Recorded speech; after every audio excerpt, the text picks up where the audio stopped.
queremos hacerle entrega a quien ocupará esta presidencia, al diputado Juan Santana, de la campana, en reconocimiento a su labor como presidente. Diputado Juan Santana, si gusta puede pasar acá para hacer la entrega de la campana. Más formal. Muchas gracias.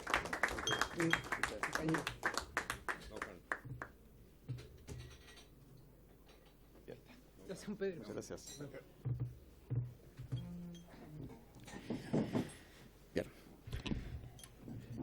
El acta de la sesión número 108 se da por aprobada y el acta de la sesión 109 queda a disposición de las señoras y señores diputados. El señor secretario dará lectura a la cuenta, señor secretario. Gracias, señor presidente. Se han recibido los siguientes documentos. Un oficio del señor subsecretario de Previsión Social, por medio del cual responde a oficio de la Comisión respecto a información detallada acerca del proceso de creación e implementación de protocolos en relación con los instrumentos de seguridad requeridos por aquellos que desempeñan y desempeñarán funciones de seguridad municipal. Un correo del diputado señor Eduardo Durán, por medio del cual solicita recibir en audiencia a la señora Jacqueline Galvez, vicepresidenta de la Cámara Chilena de la Construcción, Diana Bochart, gerente del Hotel Capital Providencia, y al señor Armando Ide, afiliado también de la Cámara Chilena de la Construcción y gerente general del Grupo Viva, quienes desean exponer la preocupante situación del desempleo que afecta al sector de la construcción, así como compartir y aportar ideas concretas para mitigar este problema.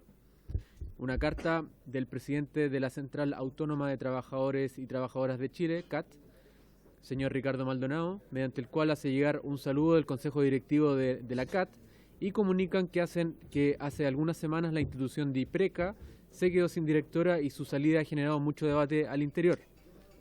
Al respecto, solicitan audiencia con la comisión para entregar información acerca de DIPRECA y explicar la situación laboral y las condiciones de trabajo de alrededor de 2.000 funcionarios. Y por último, señor presidente, un correo electrónico remitido por el diputado señor Alberto Undurraga, mediante el cual remite solicitud de la Asociación Nacional de Trabajadores María Estel Ferez, de la Dirección del Trabajo, mediante la cual solicitan que se reciban audiencia a las asociaciones de trabajadores de la Dirección del Trabajo para referirse a prácticas antisindicales y discriminatorias por parte del Director Nacional del Trabajo. Eso es toda la cuenta, señor presidente. Muchas gracias, señor secretario. Bueno, primero damos la bienvenida al subsecretario de Previsión Social, el señor Claudio Reyes, bienvenido, y al superintendente de Pensiones, don Osvaldo Macías. Bueno, se abre la palabra sobre la cuenta, diputado Undurraga. Gracias, presidente. Quisiera referirme a esta carta que envía la Asociación Nacional de Trabajadores y Trabajadoras María Estel Ferez de la Dirección del Trabajo, con dos propósitos. La primera, que podamos, el mismo oficio que nos enviaron a nosotros, darle traslado al director del trabajo, porque hay un conjunto de solicitudes que se le hace al director del trabajo respecto a la situación de los trabajadores de la dirección que pertenecen a esta asociación nacional, de manera tal de que pueda dar respuesta a ello. Eso es lo primero. Y lo segundo, colega Hitch, lo segundo que quería decir, que me interrumpió, lo segundo, presidente, preguntarle cuál va a ser su política respecto a las invitaciones a audiencia, porque si su política va a ser poder invitar a distintos gremios o distintas instituciones que nos piden audiencia, que pueda ser esta asociación también invitada, ¿no? Tal como en las dos presidencias anteriores fueron las audiencias que existieron. Esas dos cosas quisiera solicitar. Perfecto, gracias, diputado Undurraga. Le doy respuesta de inmediato. Tenemos varias peticiones de audiencia, entonces vamos a programarla para las siguientes sesiones, tomando en cuenta también los proyectos que están en tabla, y si es necesario, bueno, podemos citar también alguna sesión especial para efectos de poder recibir a la mayor cantidad de organizaciones que han pedido audiencia. Sí. Darle traslado a la petición de los trabajadores y mandárselo a la Dirección del Trabajo. Es que traslado, no sé. Es un oficio, adjuntando lo que envía la Sí, de acuerdo. asociación respectiva. ¿De acuerdo? Sí. Sí, perfecto. Ya, sobre la cuenta, colegas, ¿no? Perfecto, ya. Punto varios, se abre la palabra. Se ofrece la palabra. Punto varios. Muy bien. Bien, pediría silencio, colegas.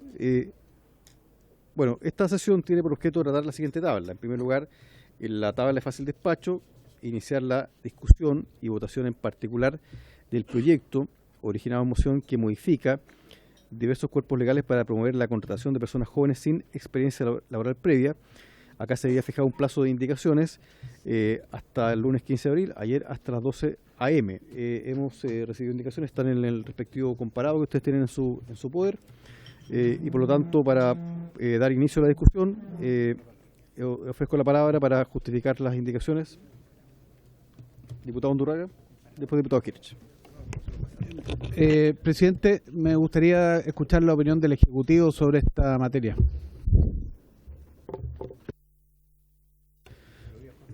Bien, gracias, diputado Undurraga, pero antes me gustaría escuchar la opinión, o más bien la justificación de las indicaciones que han sido presentadas en esta diputado Kirch. Sí, adelante. Gracias, presidente. Sí, hay un poco ruido, presidente. Diputado Kirch, lo escuchamos. Gracias, presidente. No, le pedía silencio porque va a ser un poquito larga la explicación de la indicación, entonces para poder hacerla. Efectivamente, a nosotros nos pareció que este es un buen proyecto. Escuchamos la vez pasada las distintas opiniones que hay, creemos que contribuye efectivamente al mejoramiento de las posibilidades de contratación de jóvenes entre 18 y 28 años, y sabemos que ahí es donde está la mayor tasa de desempleo hoy día, y por lo tanto nos parece que es un proyecto relevante. En relación al mismo, ya lo habíamos planteado la semana pasada, estuvimos trabajando en conjunto con varios diputados, con el diputado Juan Santana, que además es autor del proyecto, junto a otros diputados, y con su equipo también presente, y preparando una indicación que además está abierta para ser firmada, por supuesto, por quien lo estime adecuado. Lo que hemos preparado, presidente, es una indicación que en realidad es sustitutiva del proyecto, que lo replantea. No sé si me permite que la lea y la vaya explicando, presidente. Lo que hace esta indicación que presentamos es reemplazar el artículo primero del proyecto pasando a ser un artículo único. Y este artículo único, en lo fundamental, después me imagino que se va a leer al momento de votarlo, pero lo que plantea es que aquellas empresas que cuenten con 100 o más trabajadores deberán contratar o mantener contratados. Esa es una primera diferencia, porque el proyecto hablaba de contratar a un 10%, pero veíamos que habían empresas que ya tenían ese porcentaje o parte de ese porcentaje. Por lo tanto, ahí agregamos el contratar o mantener contratados, según corresponda, al menos un 10% de personas comprendidas entre 18 y 28 años que no cuenten con experiencia laboral previa. Creo que la hoja que entregamos decía todavía que eventualmente, pero hemos eliminado esa palabra. Que no cuenten con experiencia laboral previa, bien sea que dichas personas cuenten o no con estudios técnicos profesionales al momento de su contratación. Es decir, dejamos abierta esa posibilidad, y básicamente ahí lo que se plantea es que el 10% se cumpla con los que ya están, o con una parte de los que ya están, más los que se contraten. Luego el proyecto hablaba de un 50% de cada género. Nosotros lo que proponemos es que dicha contratación no podrá exceder un 60%, para no dejarlo tan matemático en el 50%, que a veces es difícil, entonces 60-40, como muchos proyectos que hay hoy día acá en esta Cámara, y cambiamos la palabra género por sexo, para no generar un debate en respecto de ese tema, a personas de un mismo sexo. Y luego agregamos que el empleador deberá registrar los contratos de trabajo celebrados con la persona descrita en el inciso primero y las modificaciones de términos dentro de los 15 días siguientes a su celebración, remitiéndolo a la Dirección del Trabajo. Y en caso de que la empresa ya cuente con trabajadores entre 18 y 28 años, deberá remitir de igual manera dichos contratos, porque se pueden dar las dos situaciones, ¿no es cierto? Que sean nuevos contratos, en cuyo caso los envía en 15 días, o que sean personas que ya están contratadas. Y luego un segundo artículo 12 ter, como parte de este artículo único, las empresas que por razones fundadas no puedan cumplir totalmente la obligación establecida en el artículo anterior, ahí decía total o parcialmente, sacamos el parcialmente, deberán darle cumplimiento en forma alternativa ejecutando alguna de las siguientes medidas. Entonces proponemos dos medidas alternativas para cumplir con esto y de tal modo de facilitar también. La primera es celebrar contrato de prestación de servicio con empresas que cumplan con el artículo 12 bis, el anterior. Es decir, esta empresa no tiene o no puede llegar a tener ese número por razones fundadas, bueno, contrata servicio con empresas que sí lo cumplan. Y la segunda posibilidad o opción es efectuar donaciones en dinero a proyectos o programas de asociaciones, corporaciones, fundaciones sin fines de lucro destinadas a la capacitación y o inclusión laboral de personas entre los 18 y 28 años, es decir, apoyar los programas de, en el fondo, contratación o inclusión laboral de personas entre 18 y 28 años. Esto como excepción, ¿no es cierto?, en caso de razones fundadas de que una empresa no pueda, por las características propias que tiene, que requiera personas de una determinada formación, capacitación, edad, etcétera, puede tener estas dos opciones. Solo se consideran razones fundadas aquellas derivadas de la naturaleza, de las funciones que desarrolla la empresa o la falta de personas interesadas en la oferta de trabajo que se hayan formulado. Y proponemos entonces suprimir el artículo 2 del proyecto de ley, que estaba referida a una situación específica. ¿Cuál era la de? El estatuto administrativo, correcto. Y luego agregamos 3 disposiciones transitorias que creemos que ayuda a la implementación de este proyecto.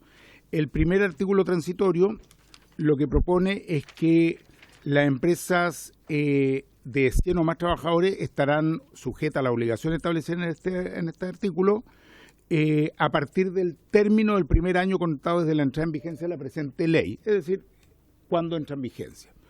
Y la implementación del porcentaje de contratación mínimo regulado en esta ley por parte de las empresas, la empresa, no podrá implicar perjuicio para la y los trabajadores que ya estuvieran contratados. ¿Por qué esto? Porque, bueno, se podría dar que una empresa tiene un porcentaje un poco menor y entonces despide a algunas personas, ¿no es cierto?, genera una situación de ese tipo y ya cumple con el porcentaje requerido. Entonces, evidentemente, se busca evitar eso por medio de que no puede haber perjuicio para los trabajadores que están contratados. Y el segundo artículo transitorio se refiere a que durante los 2 primeros años contados de la entrada en vigencia de esta ley, las empresas podrán optar por cumplir la obligación establecida del 10% o por, digamos, a través de la contratación directa o por medio de algunas medidas, de las 2 medidas establecidas en el artículo 12 ter, es decir, con los servicios que le presta una empresa que ya cumpla o con efectuar las donaciones. Entonces, le da 2 años desde la entrada en vigencia para que, si no logra cumplir con la contratación, tenga la opción de las otras 2 posibilidades. Hay un artículo tercero transitorio que lo hemos suprimido, así que serían esos 2 artículos transitorios. Nosotros creemos, como dije, presidente, quienes hemos firmado estas indicaciones, insisto, abiertas a quienes así lo estimen, que de este modo el proyecto cumple con el objetivo que se había planteado en la idea matriz y en el objetivo de sus autores, pero además precisa de mejor manera el cómo se va a efectivizar el cumplimiento y la temporalidad de su entrada en vigencia. Gracias, presidente. Gracias, diputado Hirsch. Le ofrezco la palabra al asesor Francisco Neira, del Ejecutivo, para que pueda entregar la opinión del Ejecutivo respecto a esta indicación. Don Francisco.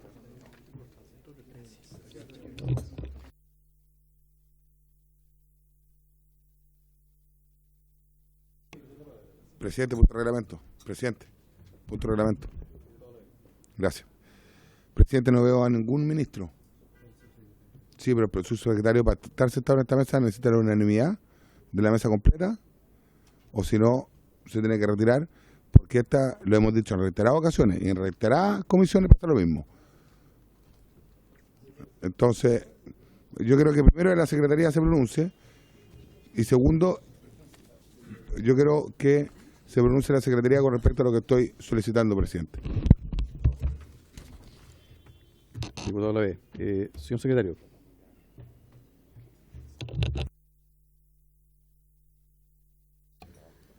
Presidente, efectivamente, tal como lo señala el señor Lavé,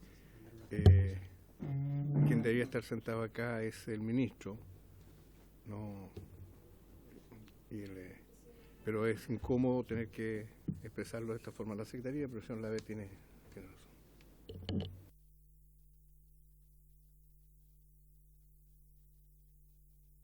Diputada Chicardini. Sí, solo, secretario, una consulta hacia usted por su intermedio, presidente. En la Comisión de Pesca, nosotros hacíamos la invitación o, para otros efectos, la citación del subsecretario de Pesca por la naturaleza finalmente de la cartera, ¿no es cierto? Que no depende más bien de la invitación que hace la Secretaría, de lo que establece la tabla del día de hoy, o efectivamente depende de una unanimidad para que nosotros podamos citar o invitar a un subsecretario. Tengo una duda más bien reglamentaria porque no me había pasado esto. Presidente, si me permite, en este caso debo rectificar, la Secretaría no contaba con esta información, no estaba en la cuenta lamentablemente, que es que el ministro se excusó, mandó una excusa por escrito y nos hace presente la excusa que quien vendrá a la sesión, vista la imposibilidad de él de asistir, es el señor subsecretario. Y eso elimina el requisito de que esté presente el ministro acá y que el subsecretario no puede estar si no está el ministro. El subsecretario puede estar acá. Sí, Bueno, como es punto de reglamento, está resuelto el punto de reglamento, el subsecretario puede estar presente en esta sesión. Está resuelto, Es que no me conforma el punto por el secretario. Y existen otras instancias, en el punto de reglamento, en donde si yo quiero, bajo mi derecho, puedo llamar al secretario general de la Cámara a que venga a especificar. Porque esto no es primera vez que pasa. Diputado Lavé, mire, el punto de reglamento es resuelto por la presidencia, está claro el tema reglamentario, por lo tanto el señor subsecretario puede estar presente acá en la sesión. ¿Ya? Diputado Santana. Sí, yo creo que está claro porque además esto se utiliza en todo tipo de comisiones, que cuando se invita a un ministro de Estado o a una ministra y ésta envía las explicaciones correspondientes por no asistir, la presencia del Ejecutivo está garantizada a través del resto de autoridades, en este caso por el subsecretario. Por tanto, a mí me parece del todo lógico que esté presente el subsecretario en una discusión en donde se enviaron las excusas correspondientes. Bien. Bueno, diputado Durán, sobre el punto, otro punto. Respecto al punto, por supuesto. Sí, es que lo que pasa, diputado Durán, es que el punto reglamentario, y por favor, secretario, si lo puede... Ya me dio la palabra. Sí, diputado Durán, es cortita. Lo siguiente, mire, cuando hay un punto reglamentario, debe ser resuelto, y si está clara la cuestión reglamentaria, se acaba el punto Pero tengo reglamentario. derecho a opinar. Adelante, Muchas gracias, presidente. Aquí la situación que se plantea no es por la persona del subsecretario. En eso tenemos claridad. Existe un respeto hacia él, hacia el trabajo que realiza. Es por la reiterativa ausencia de la ministra titular de la cartera en esta comisión. Entonces, estoy hablando del punto que estamos tratando, diputado, no me interrumpa. Entonces, señor presidente, si usted en sus buenos oficios conversa con la ministra para que esa persona esta comisión y participe de la discusión y de los temas que se tratan. Bien, diputado Durán, solamente quiero precisar que la ministra del Trabajo comparece permanentemente y el Ejecutivo también puede ser representado a través de el subsecretario. Entonces, pero bueno, está ya resuelto el punto reglamentario, por lo tanto yo los invito a que podamos iniciar la discusión a que estamos convocados el día de hoy. Entonces, bueno, se ofrece la palabra respecto a la indicación. El Ejecutivo, perdón. Sí, pero le ofrezco señor Francisco Neira, puede... No, a ver, diputado Lavé. No le he dado la palabra al diputado Lavé. Presidente, punto de reglamento nuevo. No, porque el representante y la carta dice que viene el subsecretario, no viene un asesor.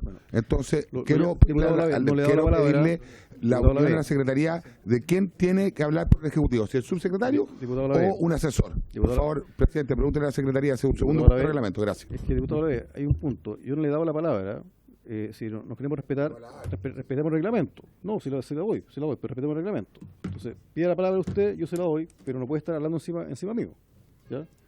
Entonces, le pido eso, pero ahora le doy la palabra al señor Francisco Neira para que opine respecto a la indicación. Don Francisco Neira, adelante.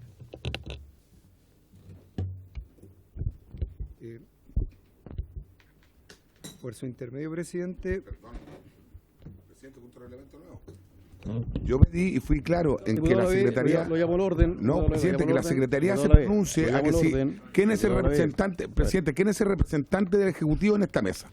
Eso es la primera pregunta. La segunda pregunta, si le corresponde al asesor hablar por intermedio de usted, representación de la ministra que hoy día se excusó. Eso es lo que yo quiero saber. Yo entiendo que hay una intención de no permitir que esta comisión sesione adecuadamente.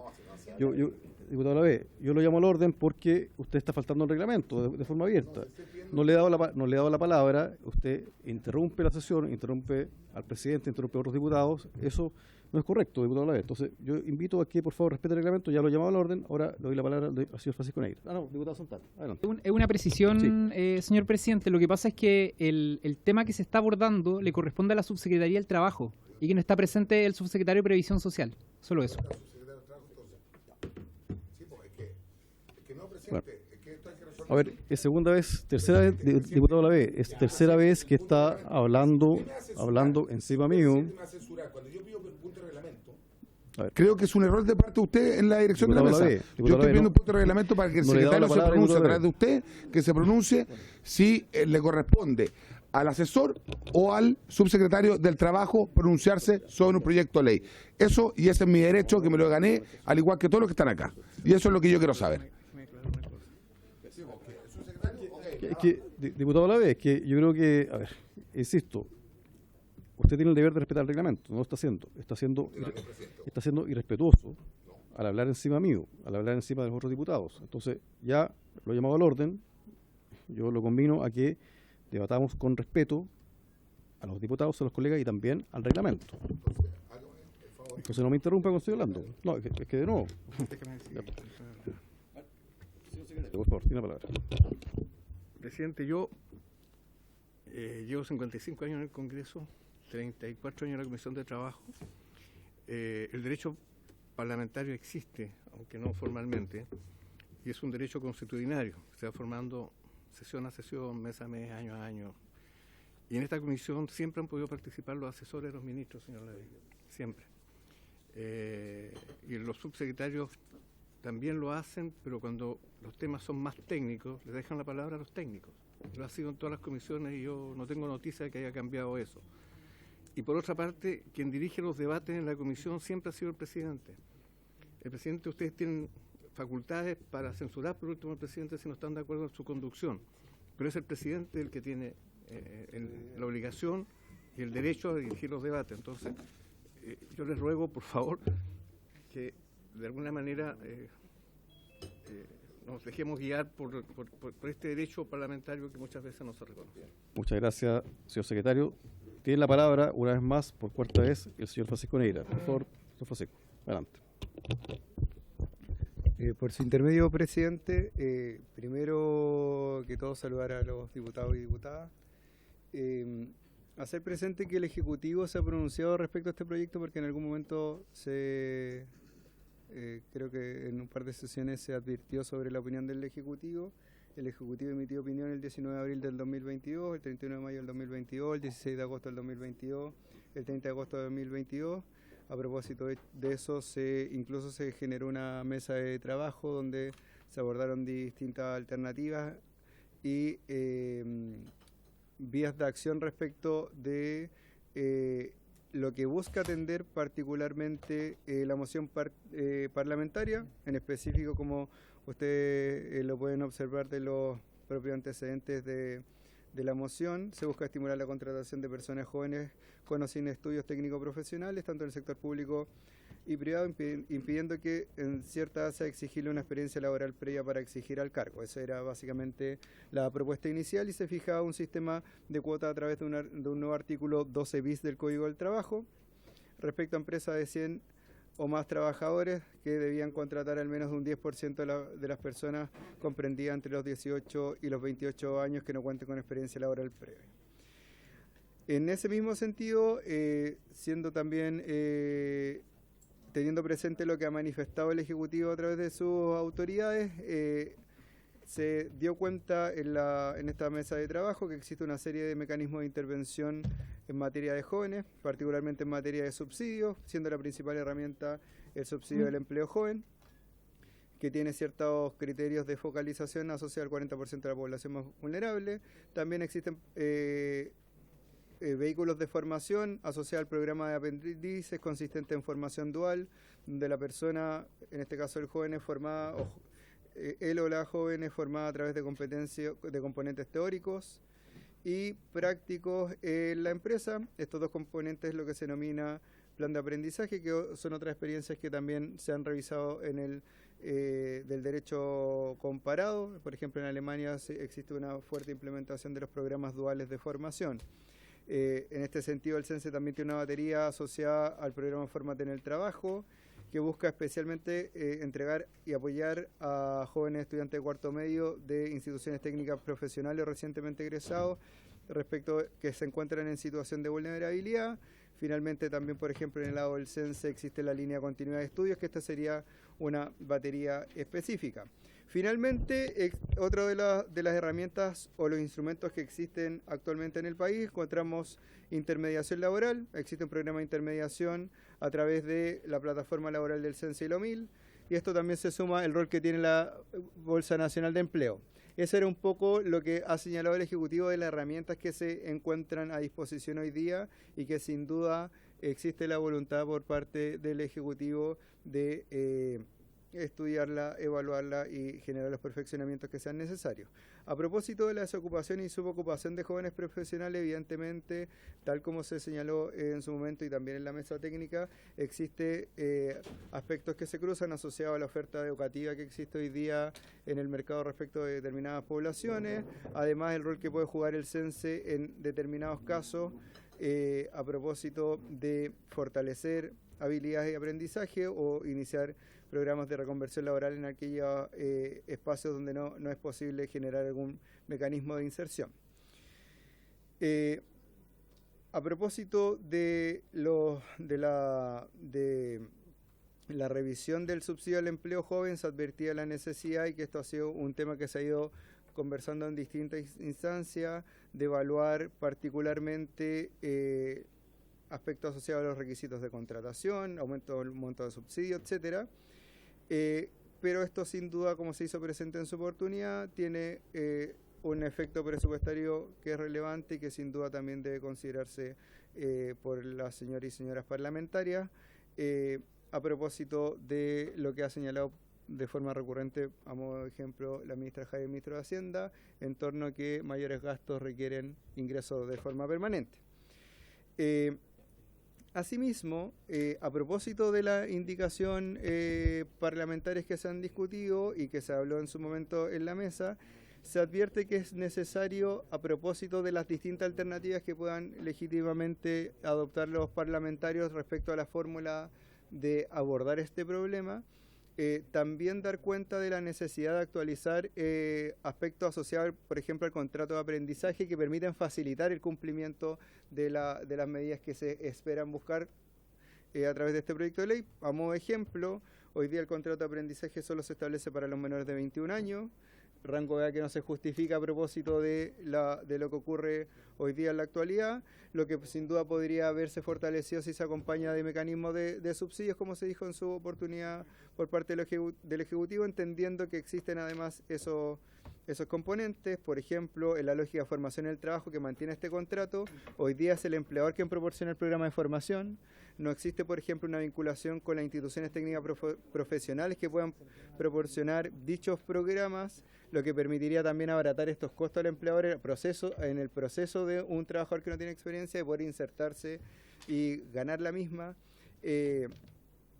Y sin duda, otro de los elementos que tiene, por ejemplo, el contrato de aprendizaje, que podría también servir para cumplir cualquiera de, por ejemplo, las propuestas que están en el proyecto de ley, es que este tipo de contratación al menos podría parecer no atractiva para los jóvenes, toda vez que no se establece un ajuste al ingreso mínimo mensual, que sería como un piso básico de trabajo decente. Entonces, en ese sentido, como que se confluyen distintos aspectos. Por un lado, la necesidad que se genere inserción, y ahí pueden haber distintos mecanismos. Otro mecanismo que sin duda está estudiando la comisión es el establecimiento de cuotas o mecanismos de información para que se produzca la intermediación laboral, que es lo que al menos se ha señalado en una indicación y en otra.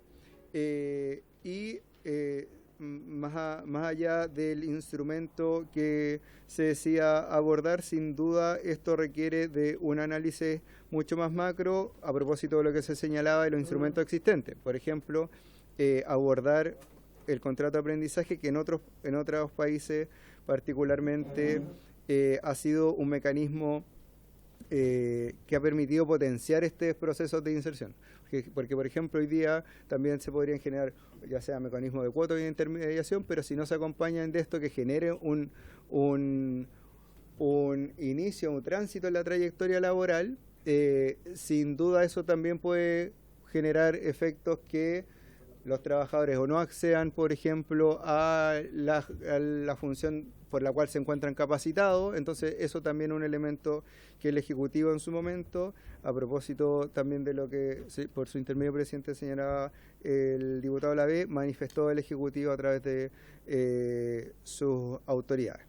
Eso por mi parte, presidente, respecto a las indicaciones. El Ejecutivo, como ha señalado, valora la preocupación respecto al problema que existe, advierte que existen distintos instrumentos y sin duda esto requiere de un abordaje también integral. Bien, muchas gracias, don Francisco Neira. Tiene la palabra el diputado Undurraga, después la diputada Santón. No, presidente, retiro la palabra porque con la explicación del asesor del Ministerio queda claro que al Ministerio no le parece que el camino sea las cuotas. Entonces, dado eso, creo que está clara la posición del Gobierno. Bien, gracias, don Undurraga. Diputada Jimena Santón. Don Francisco. Solo para aclarar, de la intervención que he realizado no he dado ninguna opinión en el sentido que ha señalado el diputado Undurraga. Yo lo que hice básicamente fue un resumen de las presentaciones que se han realizado con anterioridad, para que también en acta, a propósito particularmente de lo que señalaba el diputado Eso... Bien, hecha la aclaración, tiene la palabra la diputada Jimena Santón. Gracias, presidente. Bueno, entonces, lo que hizo por su intermedio el asesor fue hacer un resumen de lo que nosotros escuchamos aquí. Recordemos que vino la OIT y también tuvimos al subsecretario Giorgio Vaccaro, lo tuvimos acá hablando de este tema. Sin querer queriendo, yo tengo la sensación de que el gobierno, dado que no hay un decir nos gusta o están de alguna forma diciendo que hay otras formas de llegar a este mismo objetivo. Perdón que sea así, pero es lo que yo deduzco después de escuchar atentamente al asesor, ¿no es cierto?, a Francisco Neira, que además lo hace muy bien. Pero yo siento que este es un proyecto tremendamente bien intencionado, pero, de acuerdo a lo que escuchamos, no estaríamos usando los instrumentos que realmente son adecuados para la contratación de jóvenes.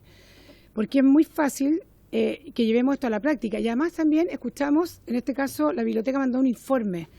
Y el informe de la biblioteca dice que no existe en ninguna parte del mundo la obligación de contratar jóvenes sin experiencia, pero dice que esto sí funciona, y ahí conecto con lo que está de alguna forma exponiendo el asesor, que funciona con incentivos tributarios, con subsidios, con incentivos regulatorios, y hay una serie de formas que incluso Francisco Neira mencionó largamente cuáles son como otro tipo de formas para que exista un incentivo a contratar jóvenes.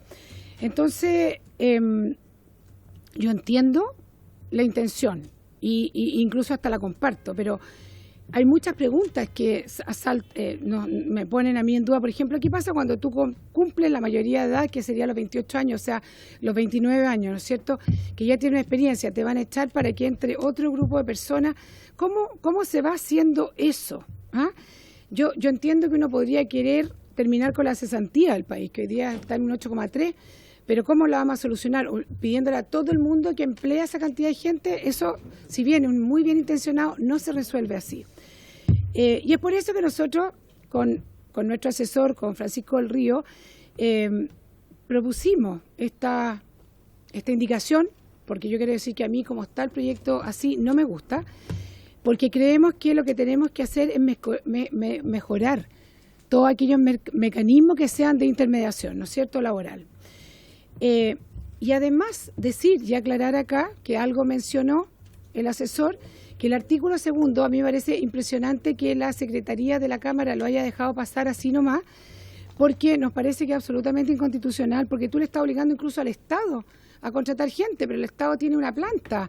¿Y cómo puedes echar esa planta? O sea, vas indefinidamente a aumentar un 10%, un 10%, un 10% hasta que vayan muriendo de muerte natural. Entonces, por eso nos acaban de decir que esto también tiene un tema de presupuesto.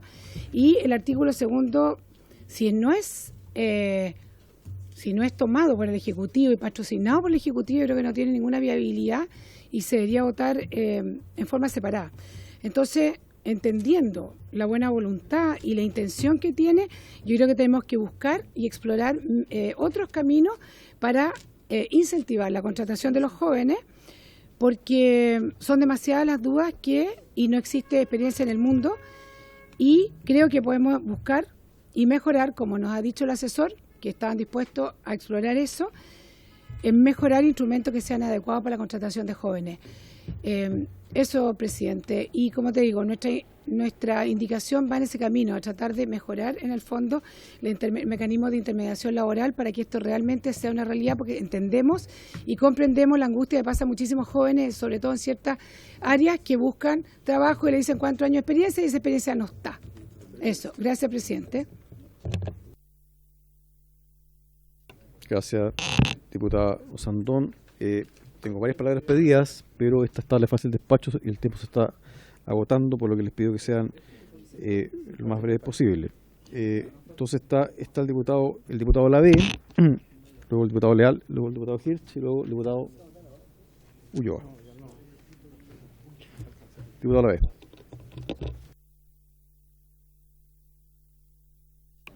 Sí, está mal el micrófono. Gracias. Preguntarle por su intermedio, presidente, al asesor, que además de venir a dar un resumen de cuáles fueron las intervenciones o las opiniones de otras personas que vinieron a expresar con respecto a este proyecto. Si mal no recuerdo, y que me corrija la Secretaría por su intermedio, presidente, yo le pedí al presidente anterior que este proyecto, tomando en cuenta que fue hace harto tiempo, que la Secretaría nos hiciera un resumen de cuáles eran las opiniones. Creo que algo así fue lo que solicité, no lo recuerdo en su totalidad, pero me da la impresión que ese fue el matiz, de poder tener una cierta cantidad de información para ver cuál sería el debate y si el proyecto va en la línea correcta. Presidente, por su intermedio, preguntarle, o que usted le pregunte, no sé, al Ejecutivo, que hoy día está representado por un asesor, porque a todas luces pareciera ser que al Ejecutivo no le gusta este proyecto, por ende la ministra por eso a lo mejor no le interesó venir, por su intermedio, presidente, y además saber definitivamente si esto es un proyecto que el Ejecutivo va a patrocinar o no va a patrocinar, le gusta o no le gusta, porque a mí a todas luces no me gusta ni la reacción ni lo que busca empujar un proyecto como este, porque lo que tenemos que buscar hoy día, presidente, es incentivar al trabajo, incentivar a la contratación, incentivar al crecimiento de la economía y no obligar a empresas que contraten de una u otra manera con unas características o otras características a trabajadores. Hoy día este proyecto atenta contra la libertad de las empresas, atenta contra la libertad de saber a quién elegir y a quién no, y por lo demás, presidente, a mis 44 años la experiencia se va ganando de a poco y escalando, no es de un solo cuajo. Entonces, presidente, el proyecto es malo, lo voy a votar en contra, y además me gustaría saber si el Ejecutivo lo va o no lo va a patrocinar, porque he hecho de menos a la ministra, hace rato que no está viniendo en estos proyectos que son tan importantes, y he hecho de menos además al subsecretario del Trabajo, y hoy día, lamentablemente, estamos acá y no sabemos finalmente si lo va a patrocinar o no lo va a patrocinar. Gracias, presidente. Gracias, diputado Lavé. Diputado Leal. Estamos en la hora con el despacho. Yo tenía la misma duda de la diputada Sandón, por ejemplo, y preguntarle a los mocionantes una empresa que tiene 100 trabajadores tiene que tener 10% de personas jóvenes. ¿Qué pasa cuando los jóvenes cumplieron la mayoría de edad? ¿Tiene que despedir los tiene que despedir? ¿Cómo va a resolver eso? Si tiene 100 trabajadores, contrató el 10%, cumplió la mayoría de edad. ¿Cómo lo reemplaza? ¿Tiene que despedirlos cuando cumpla la mayoría de edad? ¿O va a tener que nuevamente meter otro 10% de jóvenes y se va a ir llenando después a 110, 120, 130? ¿Cómo se resuelve el tema práctico? ¿El proyecto de ley se hace cargo de eso o no? En segundo lugar, cuando el diputado la dice que no está presente la ministra y algún comentario dice, pero vino la semana pasada. Perdón, la obligación de la ministra estaba estar acá el proyecto de ley. Es su obligación.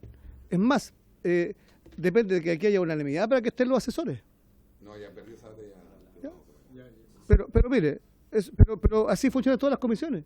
O sea, hay un tema que si hay un proyecto de ley y no está la ministra, al menos la cuestión que yo participo que es seguridad, si no está la ministra, no interviene, ni siquiera el subsecretario, a menos que venga a cometer su subrogante. Entonces, tengo la palabra, señor diputado.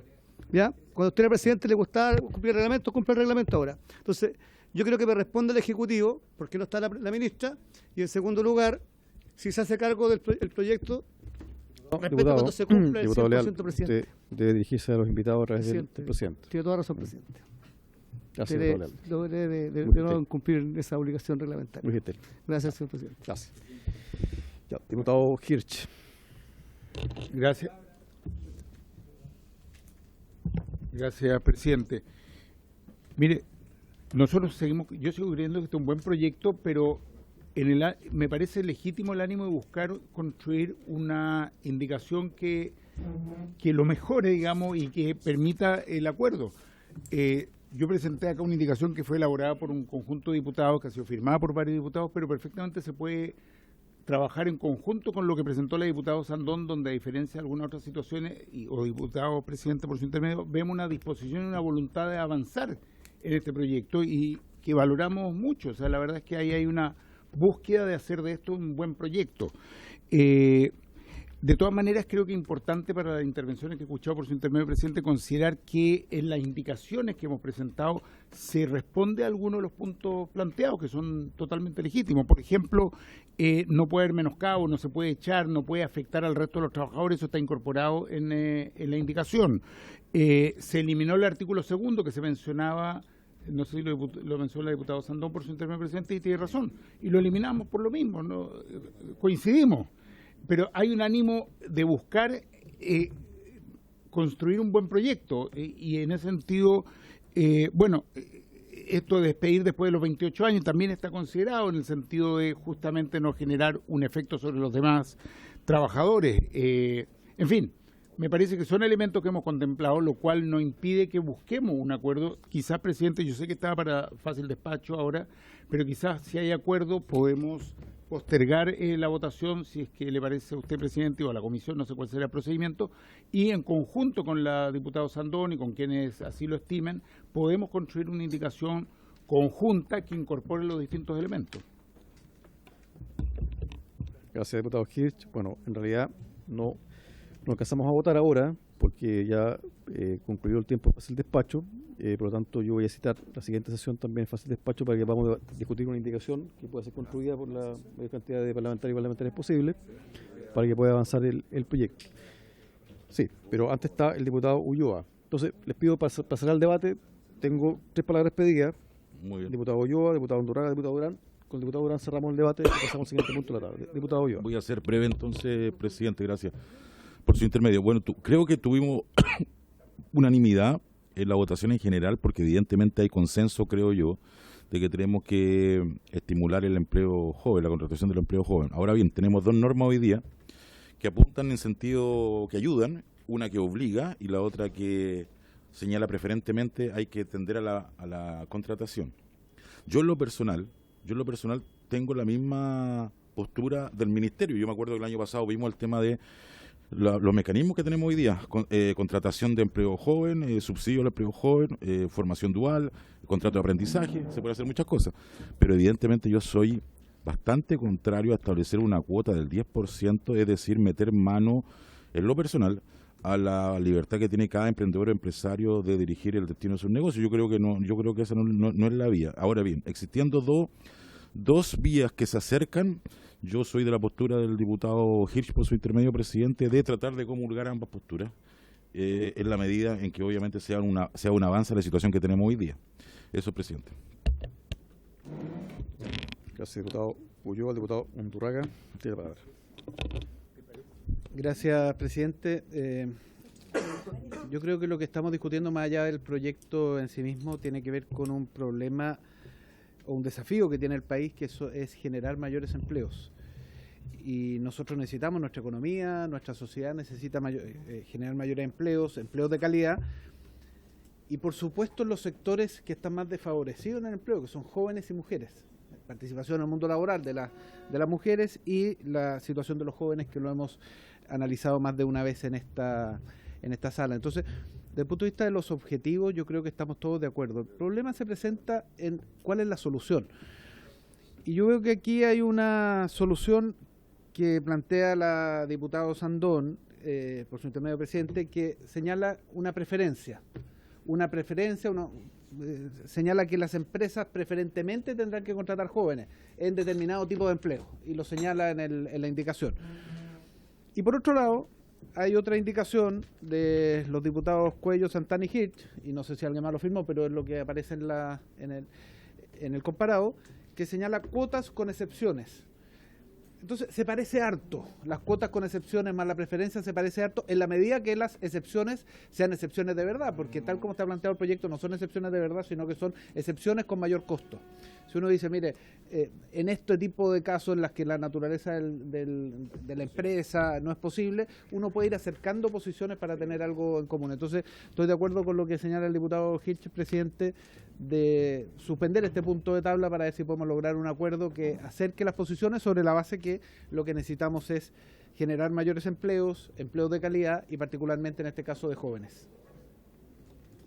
Bien. Gracias, diputado Undurraga. Diputado Durán. Gracias, presidente. Bueno, deberíamos comenzar cambiándole el nombre al proyecto, presidente, porque dice que este proyecto de ley modifica cuerpos legales para promover la contratación de personas jóvenes. Y promover es impulsar el desarrollo o la realización de algo. Y este proyecto lo que hace es que las empresas tienen la obligación de contratar jóvenes. O sea, aquí no estamos hablando de promover la contratación de jóvenes sin experiencia, que es deseable. Todos queremos que los jóvenes que no tienen experiencia de alguna forma tengan la oportunidad de insertarse al mercado laboral, adquieran experiencia con ellos grados de especialización y puedan promover en su vida laboral. Pero aquí es todo lo contrario, hay una imposición. Nosotros como diputados le estamos imponiendo a las empresas que de 100 o más trabajadores que tienen que contratar un 10% de jóvenes sin experiencia, ¿ya? Pero eso debiera ser a través de incentivos, no a través de obligaciones. Y pensemos en una empresa, porque uno dice, estos jóvenes sin experiencia, ¿qué van a hacer en una empresa? A lo mejor trabajos menores, ya, trabajos de cuidado, trabajos de limpieza, ningún trabajo especializado, por cierto, pero en esa empresa ya hay trabajadores que cumplen esos servicios.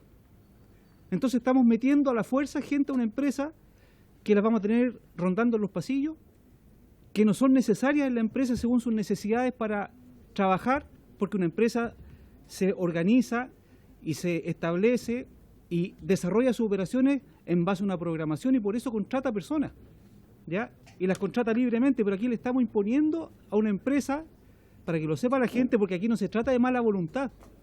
Nosotros queremos que los jóvenes accedan, que haya menos desempleo, pero no a través de la obligación y la imposición.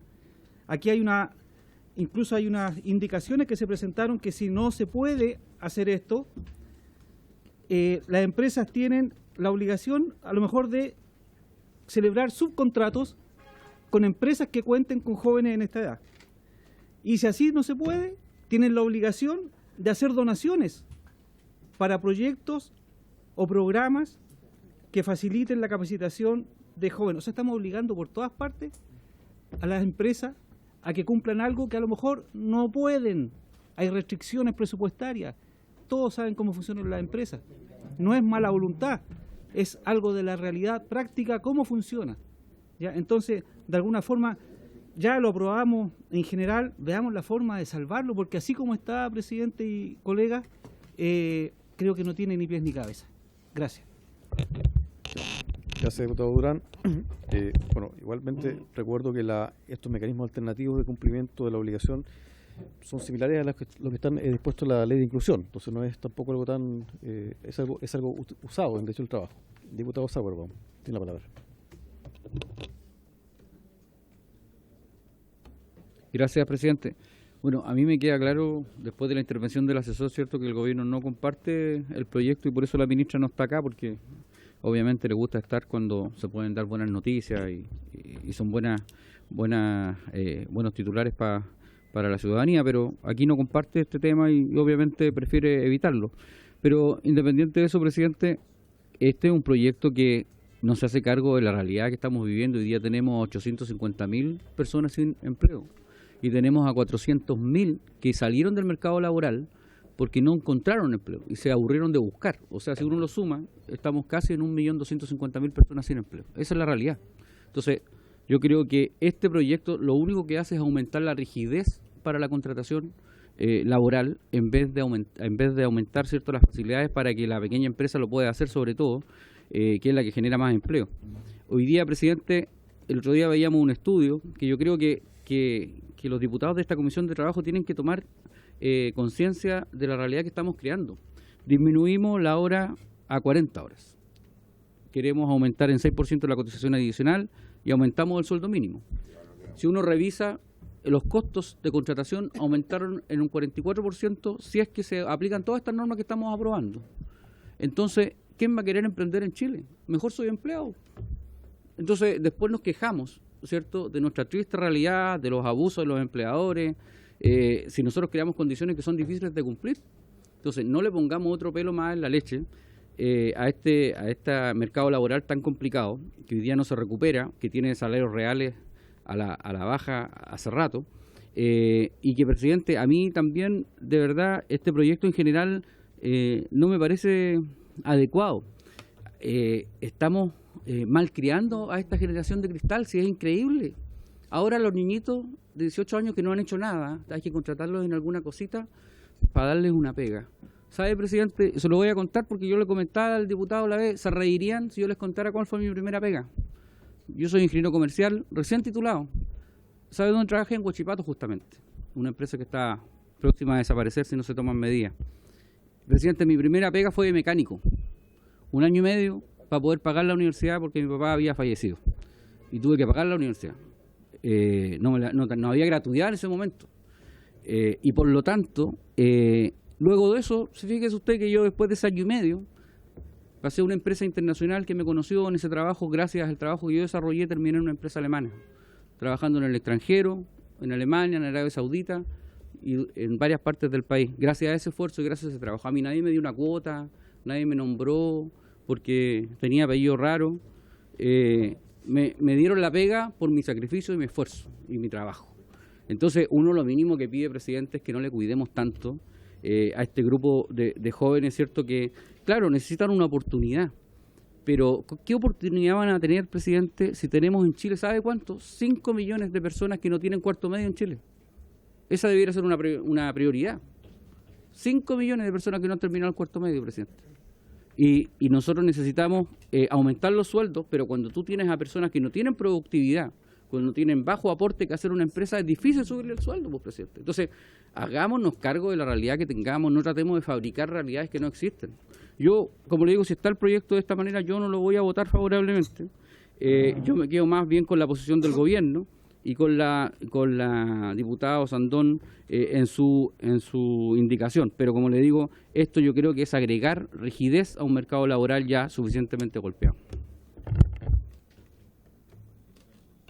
Bien, gracias, diputado. Entonces, con esto damos por terminada la fase de despacho. Vamos a pasar al siguiente proyecto. Vamos a continuar con el estudio del proyecto de ley iniciado en mensaje de Su Excelencia el Presidente de la República, que autoriza a las instituciones de seguridad social para celebrar convenios de pago de cotizaciones previsionales adeudadas y que modifican leyes que indica, calificado con urgencia suma. Entonces, se encuentran presentes el subsecretario de Previsión Social, don Claudio Reyes, el superintendente de pensiones, don Osvaldo Macías, y están invitados el señor Héctor Sandoval Gallegos, presidente de CONAPYME, quien concurrió telemáticamente, que ha confirmado. Le acompaña el señor David Zink, secretario general de CONAPYME, y el señor Cristian Aste, abogado asesor de CONAPYME. También está invitado el señor Matías Rodríguez, abogado, quien confirmó. ¿Está confirmado? Matías Rodríguez, sí, está presente ya. Y el señor David Acuña, presidente de la Central Unitaria de Trabajadores. Presidente, respecto de don David Acuña, él hizo un llamado telefónico a poco iniciada la sesión, expresando sus excusas porque ya tenía un inconveniente de última hora y quería que la comisión supiera que él está interesado en asistir, pero lamentablemente hoy día no pudo hacerlo. Perfecto. Muchas gracias, señor secretario. Entonces, le damos la palabra al señor subsecretario. Gracias, presidente.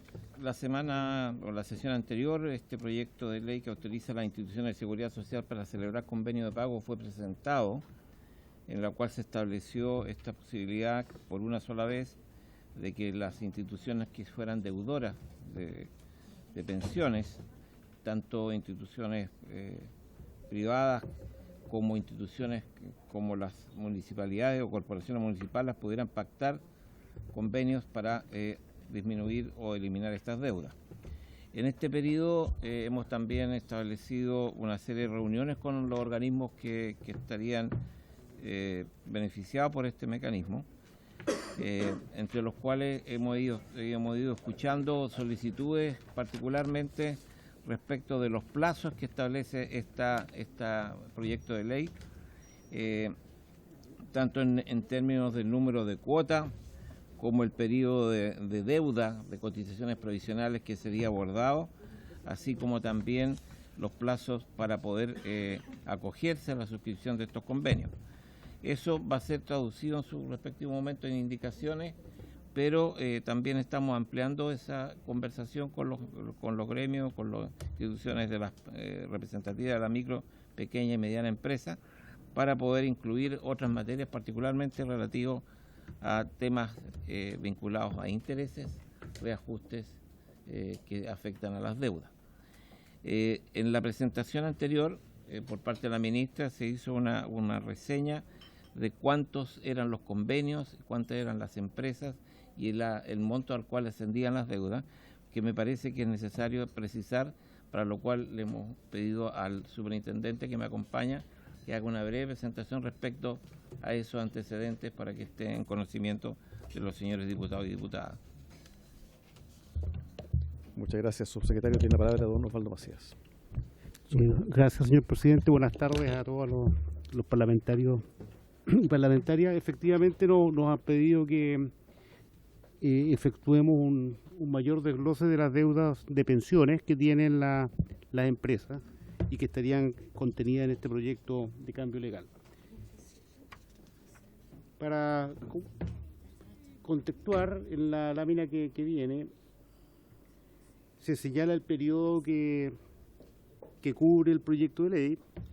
El proyecto de cambio legal propone la posibilidad que se acojan a un convenio de pago de cotizaciones previsionales adeudadas aquellas empresas que adeuden cotizaciones correspondientes a remuneraciones devengadas entre el 1 de febrero de 2020 y el 31 de diciembre de 2023, prácticamente 4 años a contar del inicio de la pandemia que generó tantos problemas en el país. Entonces son esos 4 años prácticamente que cubre este proyecto de cambio legal.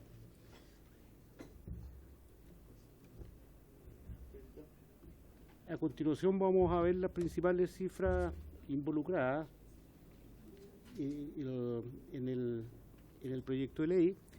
Vamos a tener un resumen del número de empleadores que podrían acogerse a estos convenios, el monto de las deudas, la deuda promedio por empleador, el número de convenios que podrían suscribir con la administradora de fondos previsionales los empleadores, y eso es lo que vamos a mostrar en el cuadro una vez que lo vamos a poner en pantalla.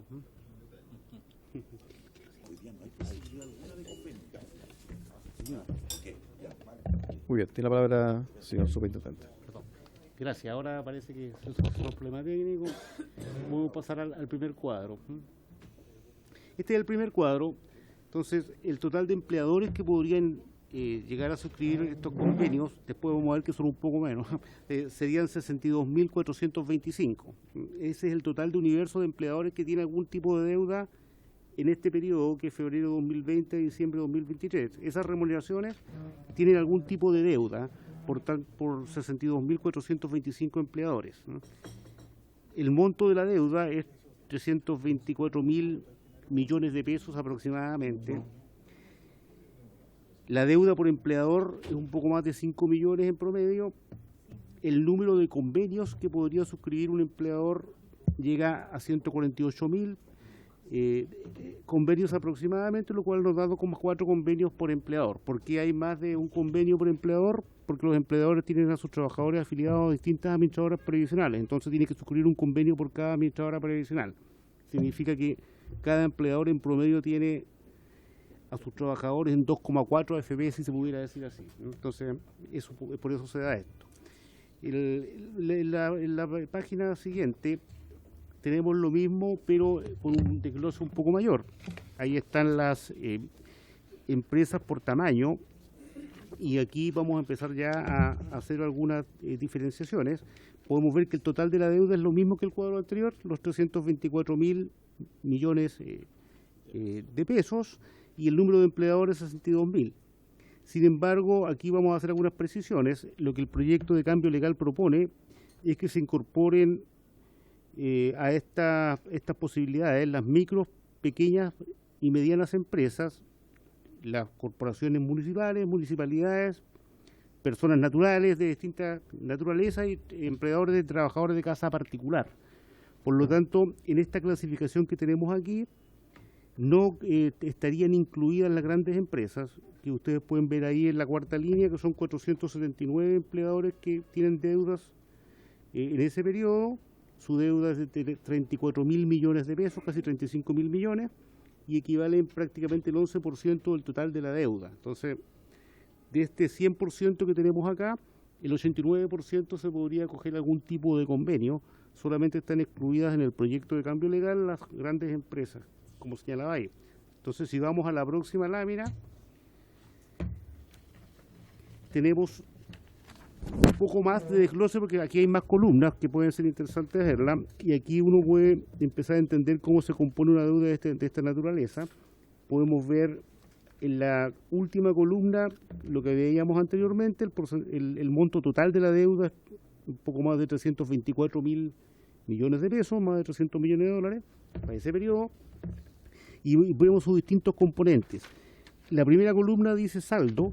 El saldo, que son en este caso, si vemos al final de la primera columna, 149.416 millones, el capital adeudado inicialmente de las cotizaciones de pensiones adeudadas, que es el 46% de la deuda. Entonces el otro 54% ¿a qué se debe? A los intereses y reajustes, que es la columna que sigue, que es un 35,5%, y a los recargos legales que se aplican, que es un 18,4%. Entonces lo que uno puede observar es que ya esta deuda que se genera en este periodo de febrero de 2020 a diciembre de 2023, ya más de la mitad de la deuda es acumulación de intereses, reajustes y recargos, o sea, ya más que doble el capital adeudado, ¿no? Entonces, eso hace muy difícil a los empleadores deudores posteriormente ponerse al día. Me preguntaba el diputado Ulloa si hay posibilidad de hacer convenios en la ley tal cual está hoy día, y no hay posibilidad. La ley es bastante rígida, no establece la posibilidad de convenios entre las administradoras previsionales y las empresas deudoras, sino que se requiere de una ley extraordinaria, y ese es el proyecto de cambio legal que se está presentando acá. Y ahí podemos ver que la situación es bastante similar en casi todos los segmentos. Entonces, si vamos al próximo cuadro, ya llegamos derechamente al universo que podría suscribir estos convenios. Ese universo, como ustedes pueden ver al final de la fila, esos 200 implica acumulación de deuda por 289.000 millones de pesos. Y en el anterior veíamos que la deuda total era 324.000 millones. O sea, el 89% de la deuda podría suscribir convenio. Y aquí vemos que el número de empleadores que podría suscribir estos convenios asciende a 61.946 empleadores. Estamos excluyendo aquí, como señalaba antes, entonces, solamente a las grandes empresas. Eso es lo que propone el proyecto de cambio legal. Ahora, si vemos por empleadores, observamos las microempresas. Las microempresas acumulan el 16% de la deuda, las pequeñas empresas el 33%, las medianas empresas el 16%, las corporaciones municipales casi el 13%, las municipalidades el 4%, las personas naturales el 6% de la deuda, los empleadores de trabajadoras de casa o trabajadores de casa particular menos del 1%, y hay algunas categorías que no pudieron ser clasificadas, pero debieran estar incluidas en las anteriores, repartidas entre las anteriores. Ese es como el mapa general de la cifra. Entonces...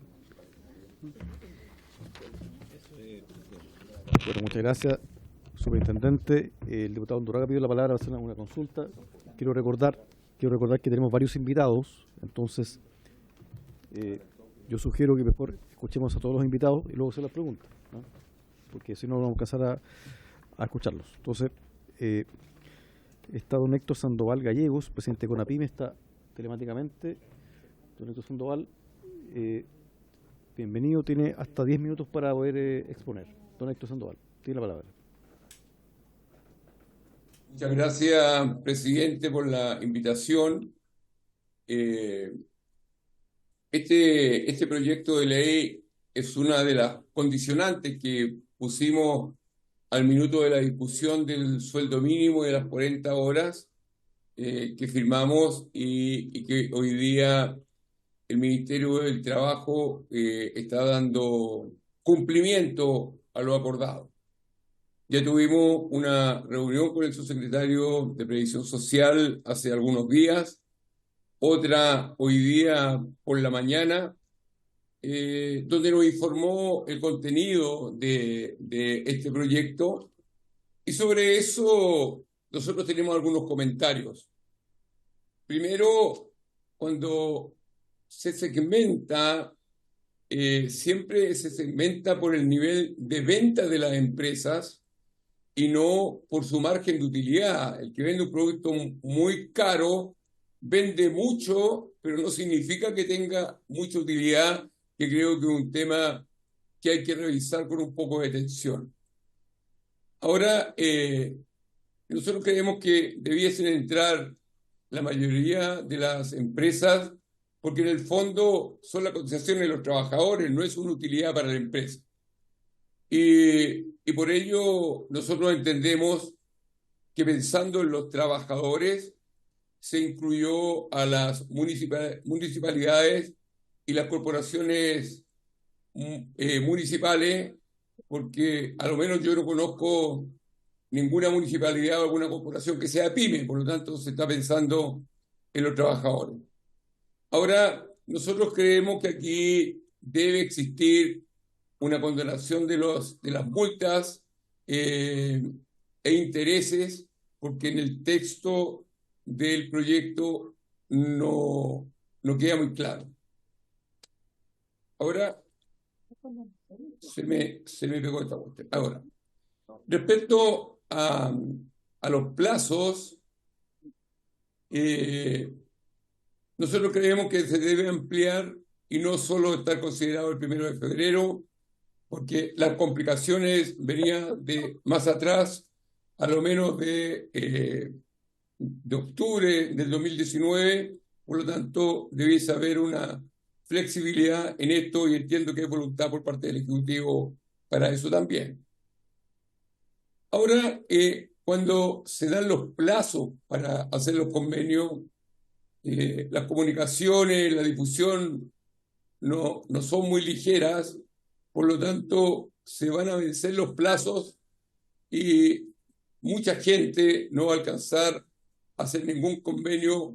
Por lo tanto, nosotros creemos que estos plazos debiesen ser mucho más interesantes o prolongados que lo que plantea el proyecto de ley. Ahora, los plazos sin duda son importantes, pero nosotros nos preguntamos, cuando hablamos de intereses, nos preguntamos a qué tasa se va a repactar. Lo que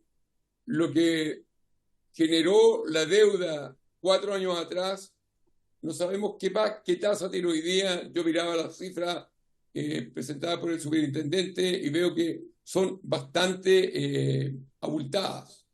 Entonces decimos, ¿cuáles son las multas?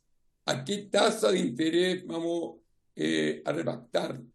¿Y qué ocurre cuando ya están en curso las demandas? ¿Se va a parar el proceso? ¿O quién va a cubrir los gastos inherentes al juicio? Eso tiene altos costos y el proyecto de ley eso no está claro. Ahora, hay una parte que dice que si un empleador no declaró las cotizaciones previsionales y hoy día hace la declaración, hace la planilla, podrían eximirlo del pago de la multa, pero no dice nada respecto al que declaró las cotizaciones previsionales. O sea, nosotros creemos que dicen tener un trato parecido y no dejar a la interpretación el que sí declaró las cotizaciones previsionales, porque ahí sabemos de qué estamos hablando. El que no declaró, no podemos imaginar lo que esto significa. Entonces, es un tema que hay que tomar en consideración, porque no tenemos que olvidarnos que en la pandemia, para que los trabajadores pudiesen cobrar el AFC, que era la única fuente de ingresos que tenían en ese instante, había que hacer las declaraciones. Y por eso se hicieron con la industria que tenía, sin producción, pero pensando en el trabajador, fue que se hicieron las declaraciones y no se dejó de pagar por fresco ni nada, porque todos sabemos lo que ocurría en ese tiempo. Por eso apareció un montón de bonos para sobrepasar esta situación, y ahí tuvimos más de 400.000 personas que accedieron al bono de la clase media sin tener derecho, y entre eso más de 40.000 empleados públicos. Pero eso es otra cosa. Nosotros creemos que se debe excluir de las multas en ambos casos, no solo en el que no declaró. Ahora, cuando yo hago un convenio de pago, si tuviese la necesidad o la decisión de despedir a un trabajador, no lo puedo despedir, porque ahí me aplican la ley Bustos y no tengo ninguna posibilidad. Entonces, es una complicación, porque si ya tengo un convenio de pago, si ya asumí los costos, seguramente los documenté, no me pueden dejar ahí obligado a tener un trabajador que a lo mejor no soy capaz de financiarlo o por cualquier otra razón.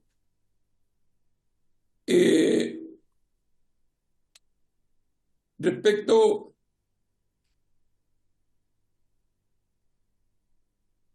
a una situación que también señala el proyecto de ley, en que sabemos que es una realidad que existe, en que a muchos trabajadores no se le cotiza por todo lo que gana, porque el trabajador pide que sea así, no tiene mucha confianza respecto a los sistemas previsionales, y al final ha habido un convenio y aquí hay una multa para quien ha incurrido en eso, y nosotros creemos que si eso va a ser sancionado está bien, pero de aquí hacia adelante, y no tomen en consideración esto al minuto de hacer la repactación, porque esta situación se viene haciendo así en muchos años por acuerdo mutuo.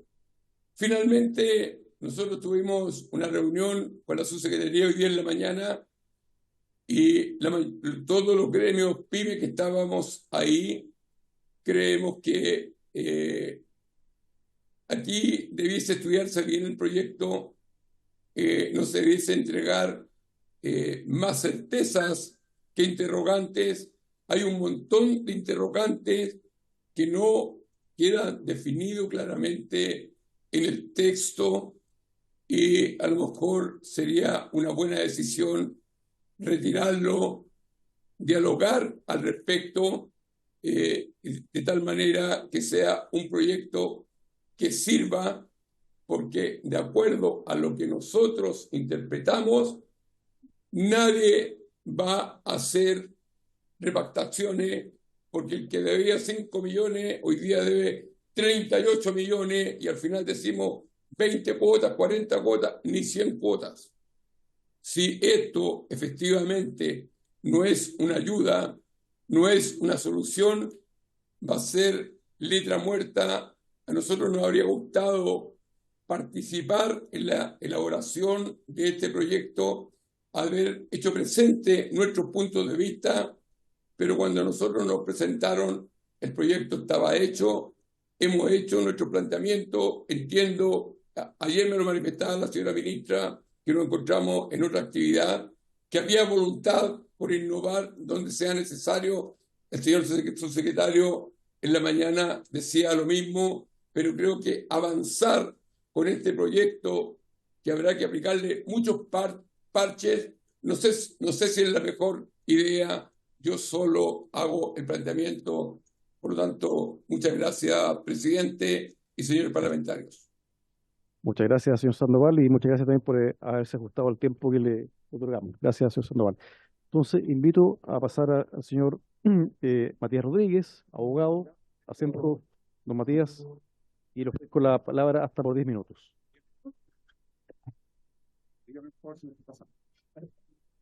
Puede ser que me pasa. Bueno, los abogados son más, así que eso. Bueno, muchísimas gracias por la invitación, diputadas y diputados. Yo la verdad es que vengo a comentar un proyecto que establece ventajas en materia de cobro y sanciones en relación a cotizaciones previsionales adeudadas.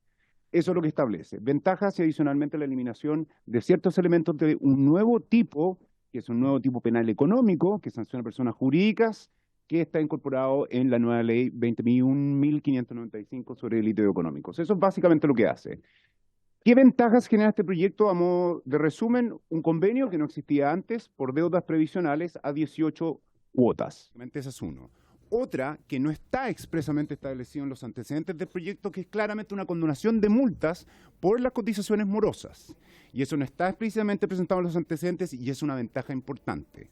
Y otras adicionales en relación a la suspensión de plazos, de juicios de cobranza judicial que ya estén activos y otras adicionales en relación a la sanción de nulidad del despido, que es la sanción más grave y más drástica a mi criterio como abogado que tiene el derecho al trabajo, porque transpiro frío cuando me toca.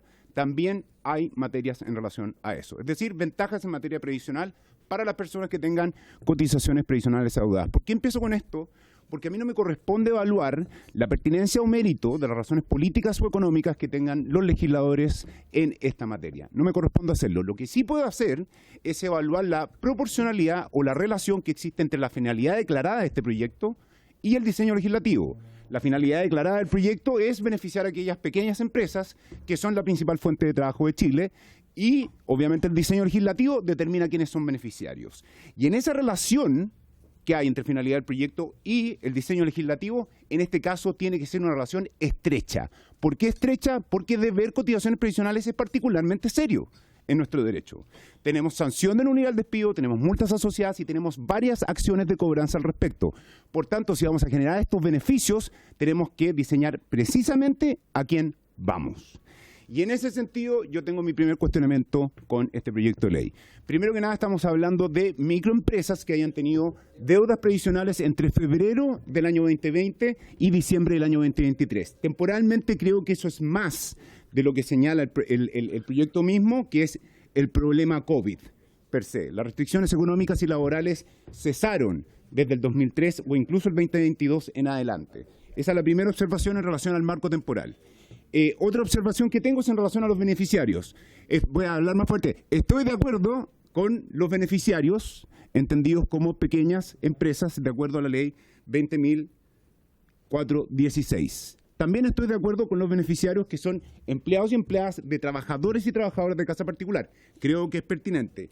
Me surgen dudas con los siguientes beneficiarios. Las personas jurídicas sin fines de lucro que se beneficien del régimen de renta presunta. Yo por lo menos tengo entendido que la renta presunta va en relación a aquellas sociedades que explotan giros agrícolas y también de minería y mercancía. Entonces la verdad me parece un poco rara la inclusión y aparte son aquellos que tienen un umbral de ingresos equivalentes a 800 UTM. Es decir, ni siquiera tiene relación con lo que establece el artículo 2 en relación al umbral de las pequeñas y medianas empresas, que la mediana empresa tiene un umbral de 100.000 UFs en sus ventas, servicios o cualquier otro ingreso que genere en el último año calendario. Es decir, hay una confusión pequeña que yo creo que sería importante revisar. Otra cosa que también me complica son las comunidades de copropiedad. Ellos tienen pocos trabajadores. Entonces, no sé si se justifica también darles este beneficio a personas que tienen tan pocos trabajadores, independientes de sus ingresos. Evidentemente que voy a hablar de las municipalidades. Para empezar, las municipalidades no son empleadores de acuerdo al Código del Trabajo y tampoco tienen trabajadores, tienen funcionarios públicos. Esa no es la razón por la que yo considero que deberían quedar excluidas. Considero que los ingresos que percibe una municipalidad vienen directamente de impuestos, que no están sujetos a las contingencias del mercado, como sí están sujetas las pymes durante la época de COVID. Por tanto, también lo excluiría y voy a hacer una apreciación final porque tengo una causa personal en relación a esto. Me preocupa también que acá, pese a que esta norma se remite a la ley 20.416, hay una definición especial de pyme. ¿Y por qué digo una definición especial? Porque se señala que las empresas, este es el inciso segundo del artículo 1 del proyecto de ley, se señala que las empresas de menor tamaño se verán beneficiadas si por lo menos en una de las anualidades 2020, 2021, 2022 o 2023 sus ingresos estuvieron dentro del rango de facturación del artículo 2. ¿Qué puede significar esto? Que eventualmente una empresa que haya facturado el año COVID, que es el peor año de todos, menos de 100.000 UF, que estamos hablando de 3.700 millones de pesos, menos de 100.000 UF, puede acceder a este beneficio pese a que los años siguientes haya facturado 200.000 UF o 300.000 UF. Yo creo que esa definición puede ser insatisfactoria por eso. ¿Se entiende? ¿Y por qué tanto así? Porque esto ni siquiera respeta la definición de pymes que está establecida en la ley 20.416, que mide sobre la base de la facturación del último año calendario. Es decir, es inconsistente incluso con esa definición. Por eso creo que se debería realizar. Otra cosa que también me llama la atención, que en el mismo inciso, que me resulta difícil de interpretar, es quiénes son las personas jurídicas sin fines de lucro que no registren ingresos anuales. Eso también está establecido en el mismo inciso que estoy comentando, que es el inciso segundo del artículo primero. No sé qué puede significar eso, no sé qué personalidad jurídica sin fines de lucro puede no generar ningún ingreso en 4 anualidades. Eso también es algo que podríamos empezar a revisar porque evidentemente requiere precisiones. Eso es uno. Lo otro, ¿por qué hablo de que hay una condonación de multas? Como les digo, yo no tengo por objeto cuestionar el mérito económico de esto, pero acá claramente hay dos normas, que es el inciso segundo del artículo 2 y el numeral 10 del artículo 3, que permiten interpretar que hay condonación de multas. ¿Por qué? Porque el artículo 2, inciso segundo, señala el mecanismo de cálculo de esta propuesta de convenio. Y en el mecanismo de cálculo no se contemplan las multas para efectos de calcular la base del capital del convenio. Son solamente las deudas morosas más intereses y reajustes. Y remata el proyecto de ley diciendo en el numeral 10 del artículo 3 que una vez pagadas todas las cuotas del convenio se entenderán condonadas las multas por cotizaciones morosas. Creo que eso es algo que hay que evaluar en su impacto económico porque es un beneficio importante. Vuelvo a lo mismo, se trata de deudas especialmente sensibles. Por eso el derecho tiene que reaccionar de forma restrictiva. Esa es mi posición principal. Luego, creo que hay un tema con que el beneficio se extienda, y esto también se habló por parte de don Héctor, que este beneficio se extienda a empleadores que no declaran las cotizaciones impagas. ¿Por qué digo esto? Porque generalmente entre los empleadores que declaran y no declaran las cotizaciones impagas hay un tratamiento jurídico distinto. Los que declaran y no pueden pagar no le aplican multa. Los que no pagan y no declararon se les aplica multa. En este proyecto se lo está tratando de la misma manera. Entonces yo creo que hay un tema de igualdad de trato ahí que podríamos revisar. Más todavía, si se fijan en los antecedentes del proyecto, se dice que este proyecto beneficia a empleadores con deudas previsionales atrasadas, declaradas y no pagadas. Entonces hasta hay una inconsistencia dentro del mismo antecedente y el mismo proyecto. ¿Qué otra cosa que me preocupa? La interacción, que es una regulación que está acá, entre la acción de nulidad del despido y las acciones de cobro de prestaciones previsionales que están adeudadas. Es decir, yo entre el 2020 y el 2023 puedo haber debido varias cotizaciones previsionales, ya iniciaron acciones en mi contra, y esas que ya, respecto a esas cotizaciones que ya iniciaron acciones en mi contra, las meto dentro del convenio. ¿Qué pasa con eso? Hay una serie de reglas que a mí me gustaría tener mayor claridad de qué se tratan. Ahora les voy a dar mis observaciones. Primero, en la relación de la nulidad del despido, en el artículo 6 se dice que básicamente la nulidad del despido, si una persona tiene un convenio ya celebrado, si es que va a despedir a alguien, que evidentemente tiene una cotización morosa dentro del convenio, se le debe pagar inmediatamente su cotización. Es decir, se le haría un adelanto en alguna medida. Simplemente se tiene que hacer eso. Mi primera duda que surge es si eso constituye convalidación del despido para efectos del artículo 162. Porque la sanción de la nulidad del despido es potente. Se deben las remuneraciones y cotizaciones desde el momento del término del contrato que se considera nulo. Esa sería la duda. Pero la duda que más me apremia es qué pasa a la persona que despedí antes de la suscripción del convenio por cotizaciones que son parte del convenio. Y ahí debería haber alguna suerte de tratamiento, por último, de decirme, claro, tengo que pagar, cuándo se convalida, no se convalida, se mantiene exactamente igual, no produce ningún efecto. Eso también sería interesante revisarlo. Y en relación con las acciones de cobro, ¿cuánto me queda? Me queda, ya. Voy a terminar. Y en relación a las otras acciones, que son básicamente las acciones judiciales de cobro de cotizaciones, acá hay una regulación que me produce un poco de ruido. Primero que nada, me llama la atención que el inciso 3 del artículo 4 señala que los plazos de prescripción de las acciones de cobro de cotizaciones del convenio ejercidas por la institución de seguridad social se interrumpen desde la fecha de celebración del convenio. Mi duda es por qué no se interrumpen desde la fecha de interposición y notificación de la demanda de cobro. Ahí tengo un tema, eso es netamente técnico, la verdad, o sea, no es tan de fondo, pero es netamente técnico. Luego, los juicios por cobro de cotizaciones que son objetos del convenio se suspenden y luego prosiguen en caso de incumplimiento. Y acá hay reglas que me llaman la atención.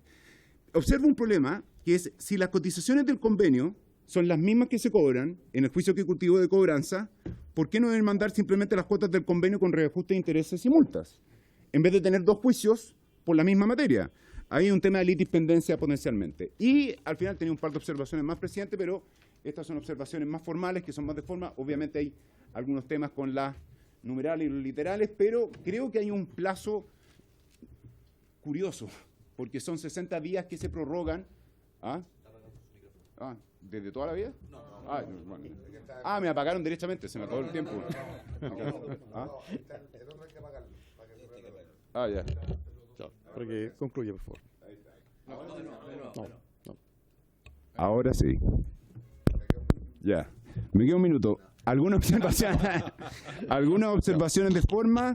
Creo que hay una inclusión de un plazo atípico, porque es un plazo que no se dice que es de días corridos, pero que en alguna medida se prorroga el día hábil siguiente. Sería tan fácil como decir plazo de 60 días y basta para que no caiga o no tenga un problema con los días inhábiles. Después no me queda claro si el proyecto entra en vigencia antes o no de la norma de carácter general de las superintendencias, que deberían regular este tipo de convenios a nivel de detalle, y tampoco tengo claro qué es lo que va a regular la superintendencia en esa norma de carácter general. Entonces ahí podría haber un tema de entrada en vigencia diferida que sería más o menos problemático. Hay varias veces el concepto de empleador, pero si mantenemos la municipalidad como beneficiario, no corre. Que no quiero que se mantenga como beneficiario, yo creo que no procedería. Y en algunas partes se omite mencionar las cotizaciones del seguro de accidentes del trabajo, se habla mucho de AFC, más salud, más pensiones, pero de repente se le queda el proyecto un poco fuera esa. Y eso sería en general. Muchas gracias. Muchas gracias, abogado Matías Rodríguez. Entonces, tiene la palabra el diputado Alberto Undurraga, en primer lugar. Diputado Undurraga. Presidente, yo tengo un problema con la filosofía del proyecto.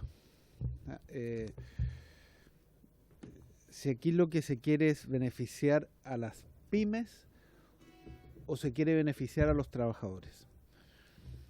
Y yo creo que cuando no hay una deuda cuando hay una deuda previsional, el afectado es el trabajador. Independiente si la empresa es pequeña, muy pequeña, si es municipalidad o no municipalidad, o si es una gran empresa.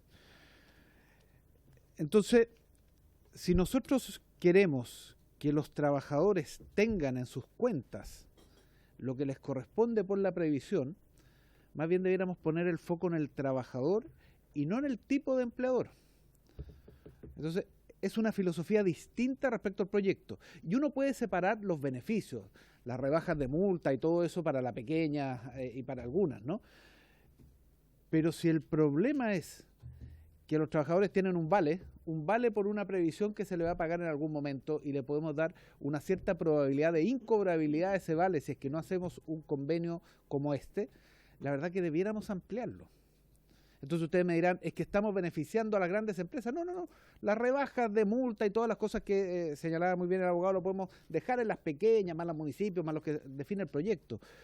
Pero hay un problema de filosofía acá. Ustedes me dirán, pero es que las grandes empresas han hecho no sé qué cosa con la plata. Sí, sí, estamos de acuerdo. Sí, aquí hay multas que pagar, hay intereses que pagar, hay un conjunto de obligaciones por o sanciones por el no haber pagado a tiempo porque es una deuda sensible, como señalaba el abogado. Pero mi apreciación tiene que ver con la filosofía. Aquí la filosofía es solo la pyme. Y a mí me parece bien que la pyme y todas estas que están de agregados tengan beneficios adicionales asociados, no sé, asociados a los temas que tienen que ver con las rebajas. Pero si queremos solucionar la deuda previsional para los trabajadores, debiéramos dejarlo abierto, toda vez que yo, por lo menos que no soy experto en esta materia, me entero que no existe la posibilidad de hacer un convenio de una forma distinta. Así que eso respecto a un elemento. Y el otro elemento es, ¿por qué solo la deuda previsional del 2020 en adelante? Entonces, si queremos, de nuevo, si el foco es el trabajador,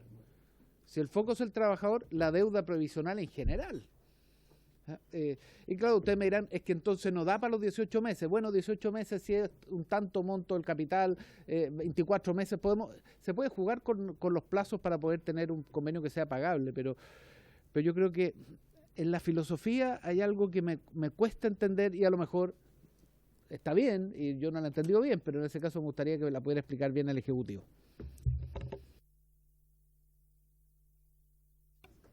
Gracias, diputado Undurraga. Diputado Hirsch.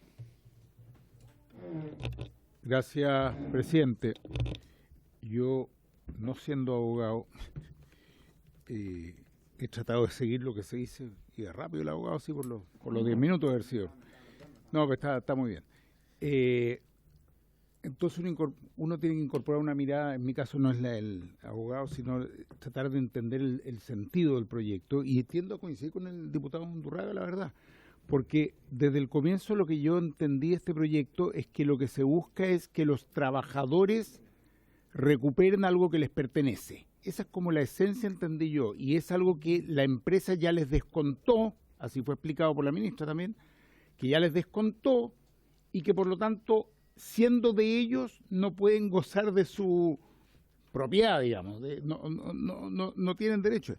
Entonces, si eso es así, yo coincido que no debiera haber trabajadores excluidos y otros beneficiados. Pero además, se nos explicó en la sesión anterior que se incluyó a las municipalidades y se nos dijo, si bien no correspondería al criterio original del proyecto, se nos dijo, bueno, pero es que como hay deuda tan grande en las municipalidades, aprovechemos de incluirla en una suerte de, yo vengo de la Comisión de Vivienda y hablamos mucho de un misceláneo, así lo llamamos allá, de un misceláneo, es decir, incorporemos a las municipalidades, dado que tenemos este proyecto, para que también se recupere, y me pareció visto de esa manera razonable. Habría que corregir cuestiones como empleador y otros temas, pero eso ya es un poco del proceso de la ley para dejarlo coherente, digamos, y consistente. Pero me pareció razonable esa reflexión de decir, bueno, incorporemos a las municipalidades porque ya que estamos, un poco fue así, digamos, ya que estamos, y como hay una deuda muy grande que la vimos acá, que son 13 municipalidades nomás, y 13 corporaciones, yo tengo mis discusiones con las corporaciones, las planteé la vez pasada, porque hay algunas que se llaman corporaciones nomás, pero que en realidad, cosa de hablar de Vitacura, que en realidad eran un negociado, un alcalde, diputada, por su intermedio presidente, que no eran corporaciones municipales. Es que como que hay varias charlas simultáneas que deben ser interesantes. No, sí, está bien, está bien. Por Don favor, Pedro, colegas. cómo no. Ya. No sé, a él lo perdonamos, a los diputados los que no. Por favor, adelante. Diputado Hirsch, continúe. Gracias, presidente. Entonces, vuelvo sobre este tema porque me parece importante, porque la excepción que se estaba haciendo con las corporaciones nos da cuenta de que hay un sentido correcto, que es que los trabajadores, en este caso no son trabajadores, pero los funcionarios, quien sea, puedan tener aquello que les pertenece y que les fue retenido por la empresa, o la municipalidad en este caso, la corporación, y no llegó a su fondo. Bien, en ese caso yo digo, ¿por qué otros trabajadores habrían de estar excluidos si la mirada está puesta? Me dirá alguien, y lo conversábamos recién con el diputado Giordano, claro, es que podría ser entendido como un perdonazo para las grandes empresas. Es que no, porque depende cómo se formule bien esto, porque no es un beneficio. Yo creo que aquí no hay multa que hay que perdonarle a las grandes empresas, no hay multa ni nada. Lo que pasa es que esas multas, por lo que yo entiendo, van al pecunio de los trabajadores. Por lo tanto, no hay perdonazo para la gran empresa. Visto así, yo creo que debiéramos repensarlo y decir, esto es ni siquiera un beneficio, porque no es un beneficio para los trabajadores. Esto es que se cumpla con que los dineros le lleguen a los trabajadores y tendría que ser a todos los trabajadores. O sea, no, me cuesta entender que haya una diferenciación entre uno y otro si es que es un derecho de ellos poder recuperar. Así que, en vista de eso, yo vería cómo lo reformulamos o qué le parece al Ejecutivo, pero creo que debería estar puesto ahí el foco. Gracias, presidente.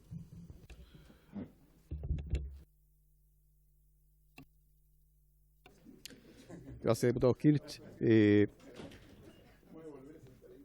Colega diputado Kirch. Bueno, después haremos la pregunta al subsecretario respecto de la diferencia entre multa e intereses. A mí me queda la duda respecto de lo que plantea el diputado Kirch, en el sentido que las multas son una sanción, por lo tanto no son incorporar al patrimonio del trabajador, sí los intereses. Pero pediría aclararlo después de la intervención. Diputado Giordano. Sí. Gracias. Voy a tratar de ser tan rápido como el profesor.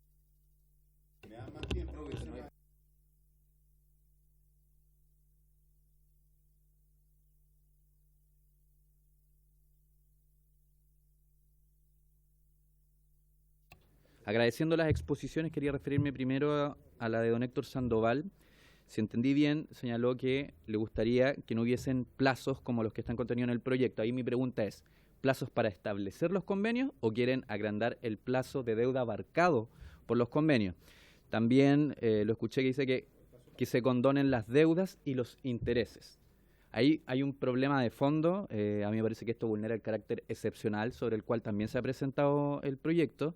Y hay que considerar que los intereses son propiedad de trabajadores que han visto, ¿no?, sus derechos laborales de una u otra manera vulnerados y que se han visto impedidos en ese legítimo derecho a percibir cotizaciones previsionales. Entonces, a mí me parece que sugerir siquiera la idea de eso puede tener un carácter no solo expropiatorio, sino que incluso inconstitucional. Estaríamos hablando de otro tipo de reforma, y yo quiero adelantar que acá hay varios parlamentarios y parlamentarias que han manifestado en algún momento cierto grado de incomodidad con la materia en sí misma, porque efectivamente estamos hablando de derechos laborales. Yo al menos quiero decir que hay que tener ojo con esto. No estoy disponible para cruzar esa línea en particular que se ha formulado acá, sin perjuicio de que nuestro invitado pueda quizás aclararla. También señaló al final de su exposición que hay algunas interrogantes que este proyecto deja abiertas, que preferiría otro, y en eso a mí me gustaría quizás que el Ejecutivo pudiese no solo hacerse cargo de esas tesis de que existen interrogantes, pues yo he visto en el proyecto, me parece que varias de las que planteó están resueltas, pero además de algunas de las interrogantes que ha manifestado por su intermedio, presidente, nuestro invitado don Matías Ramírez, Rodríguez, entre ellas me interesa mucho que el Ejecutivo pueda explicitar cuál es el monto de condonación de deuda que está en juego en virtud de este proyecto en sí mismo.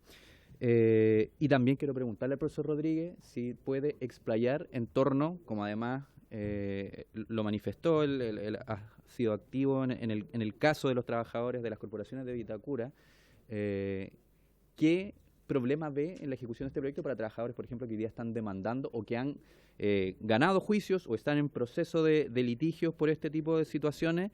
¿Qué efectos puede tener para el ejercicio de esos derechos de reclamación en el caso de este tipo de vulneraciones que se promulgue una ley como esta? Gracias, presidente.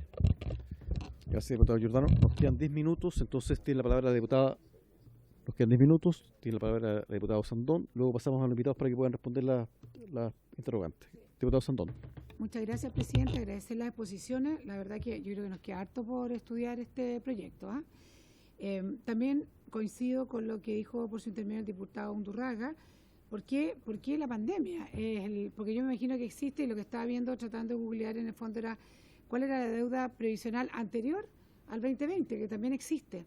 Entonces, en esa mirada, ¿a quién estamos aquí ayudando? Sino que al trabajador mismo o a la empresa. Ahí tenemos que definir eso, porque esto debería ser un completo y un continuo. Y también el tema de los municipios.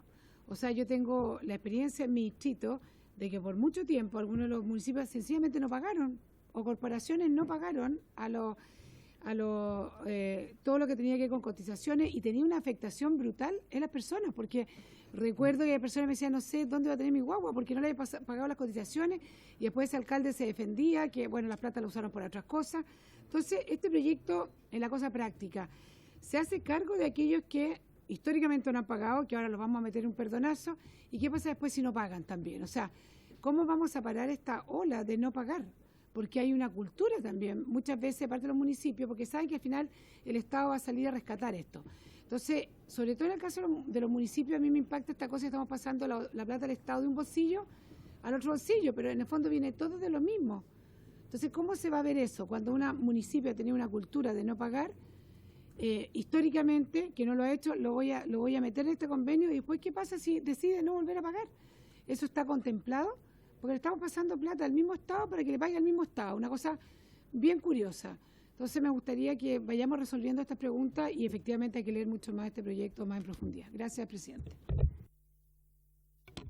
Gracias, diputado Sandón. Entonces le doy la palabra al subsecretario para que podamos responder algunas preguntas y hacer comentarios, y luego al abogado. Por su intermedio, presidente, responder algunas de las inquietudes, porque no todas tienen hoy día una respuesta específica. Pero primero mencionar, tal como se lo dijo el señor Sandoval, este proyecto nace en el marco de un acuerdo con las pymes que se estableció, en lo cual se iba a proponer un intento de solución a las deudas previsionales cuando se discutió el salario mínimo, pero dentro de eso este proyecto tiene fundamentalmente un enfoque pro trabajador, recordando que lo que aquí está en juego son las deudas previsionales que afectan el futuro previsional de estos trabajadores. Por lo tanto, el foco del proyecto, conservando el espíritu del acuerdo, está en el trabajador. Dicho eso, como Ejecutivo no estamos en la posición de retirar el proyecto. Por el contrario, creemos que el proyecto puede y debe ser perfeccionado en la discusión parlamentaria, recogiendo las observaciones de los parlamentarios y también de quienes sean invitados a participar en esta comisión. Tal como se manifestó, han habido reuniones a este respecto, hay revisiones de los plazos que aquí están planteados en términos tanto de la presentación de los convenios, de la cobertura de ellos, de las fechas que podrían incorporar, y por lo tanto eso va a ser a su vez resumido en las respectivas indicaciones. Respecto al tema de las multas se aplican a aquellos que no declaran y no pagan. Y eso genera a su vez una complicación, que es como no sabemos los no declarados, nosotros no sabemos el monto total de las multas. Sí, lo que sabemos es que esas multas son de beneficio fiscal y por lo tanto, dado que no son parte en ese sentido del patrimonio, serían condonables. Esa es una multa que equivale a 0,75 UF por cada trabajador que está dentro de la planilla de que declare ese empleador y que no haya sido pagada. Ese es el monto en el cual podemos avanzar en ese criterio. ¿Por trabajador o por mes? Por trabajador. Así que, dicho eso, señor presidente, como digo, es la disposición del Ejecutivo de escuchar todas estas opiniones y transformarlas en indicaciones que incluyen las perspectivas que se están presentando por parte de los diputados y diputadas y por parte de los invitados a esta comisión. Gracias.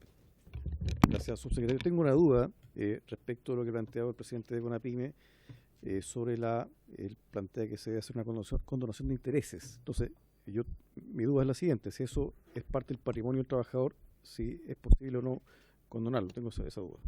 Sí, presidente, por su intermedio, efectivamente es parte del patrimonio de los trabajadores, por lo tanto eso no es algo condonable. El capital, llamado capital, que son las cotizaciones básicas y los intereses que ellos involucran, son parte del patrimonio de los trabajadores. Perfecto, muchas gracias.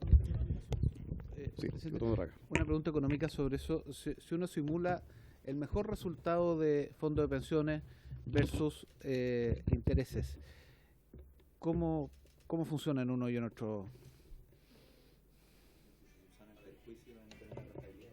Sí, por su intermedio, presidente.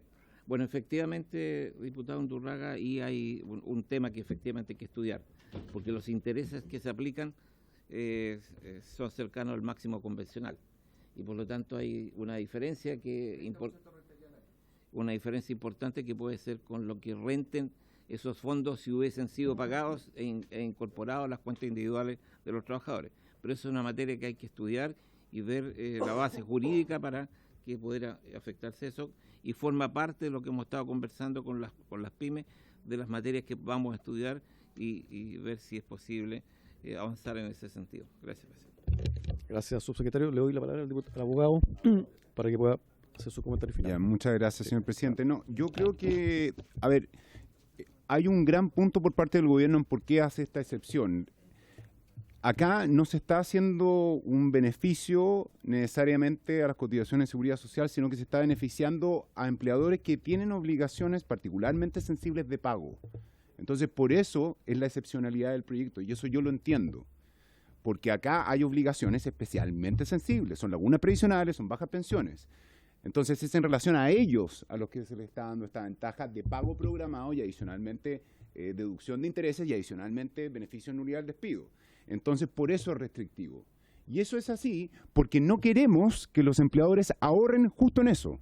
Justo en eso no. Por eso el derecho es tan sensible, por eso el derecho es tan enfático, por eso hay tantas sanciones, acciones de cobro, etcétera, etcétera. Esa es la razón que yo entiendo por la cual está detrás del gobierno. Ahora, si, como yo dije, yo no estoy cuestionando el mérito político ni económico de esto, pero si fueran ustedes, los políticos necesariamente, o los que diseñan este tipo de cosas, de decir, ¿saben qué más? Preocupémonos de las personas y nos enfocamos en que las personas tengan sus fondos previsionales al día. Hagamos eso. Si hacemos eso, esta sería una reforma bastante más interesante y distinta. Y en relación a lo que me preguntó, en relación al tema de las municipalidades, yo la verdad tengo experiencia personal, y también lo he visto con el diputado Hirsch y con el diputado Giordano, en relación a la municipalidad de Vitacura, escondiéndose detrás de corporaciones para no cumplir sus obligaciones previsionales, laborales, nulidades del despido, y etcétera, etcétera. Entonces estoy totalmente de acuerdo con lo del diputado Sandón de cuestionar y poner bajo escrutinio especial la participación de las municipalidades como beneficiarias. Muchas gracias, abogado. Quiero darle la palabra a don Francisco Negra para que aclare algo respecto de que se planteó. Sí, muy corto. Bueno, pido la unanimidad. No se da. Muy bien. No, quedan 2 minutos. Sí, estamos a la hora. Esto es lo que habla ya. Francisco Neira, por favor. Solo para, por su intermedio, presidente, solo para aclarar respecto a lo que se señalaba la nulidad del despido, el artículo 6 del proyecto es bastante claro a juicio del Ejecutivo. En caso que exista un convenio y se pusiera término a la relación laboral, el empleador deberá enterar previamente al hecho del despido las deudas respectivas. Por lo tanto, para efectos de la nulidad del despido, no aplicaría necesariamente una convalidación, porque esto debiese ocurrir antes del término de la relación laboral propiamente tal. O sea, habría una convalidación inmediata. O sea, paga antes del término de la relación. Hecha la aclaración, por haberse cumplido el objeto de la sesión, se levanta.